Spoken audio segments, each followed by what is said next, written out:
ఈరోజు మా ఇంట్లో బిర్యానీ పార్టీ. ఎప్పటిలాగా ఎందుకు కొంచెం స్పెషల్‌గా ఈ సండే బిర్యానీ తెచ్చుకుందాము అన్నారనమాట. ఏం బిర్యానీ తీసుకొస్తారు అంటే ఇట్లా పాట్ బిర్యానీ తీసుకొచ్చారు.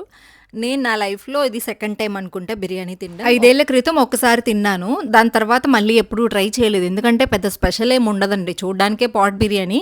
కాకపోతే ఇక్కడ వాళ్ళేం చేస్తారంటే డైరెక్ట్‌గా మనకు ఆ మట్టి పాత్రలో కుక్ చేస్తే ఆ ఫ్లేవర్ కానీ, టేస్ట్ కానీ కొంచెం కనిపిస్తదనమాట. కానీ వీళ్ళేం జేస్తారంటే వేరే గిన్నెలో వండేసి ఈ పాట్‌లో పోసి ఇచ్చేస్తారనమాట. దానివల్ల టేస్ట్ ఏం తెలుస్తుంది చెప్పండి? చూడ్డానికే పాట్ బిర్యానీ, తినడానికి టేస్ట్ పెద్ద డిఫరెన్స్ ఏముండదు. ఇంక మళ్ళీ పాట్ అంటే కాస్ట్ కూడా ఎక్కువే ఉంటది కదా! అని చెప్పేసి మేమెప్పుడూ తీసుకోము. ఇంకెందుకో సురేష్ గారు ఈసారి తీసుకొస్తాను పిల్లలు కూడా తింటారు చాలా రోజులయిపోయింది కదా! అనేసరికి సరే తీసుకురండి అని జెప్పేసి అన్నా.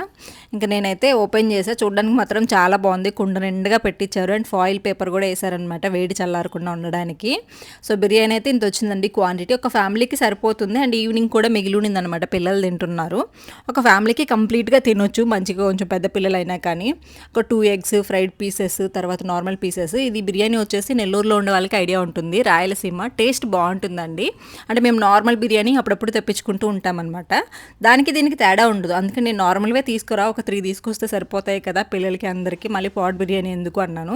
లేదులే అదొక డిఫరెంట్ కదా! వీడియో కూడా తీసుకుందాం అనేసరికి తీసుకొచ్చాము. టేస్ట్ అయితే చాలా బావుంటుంది. ట్రై చేయండి రాయలసీమ.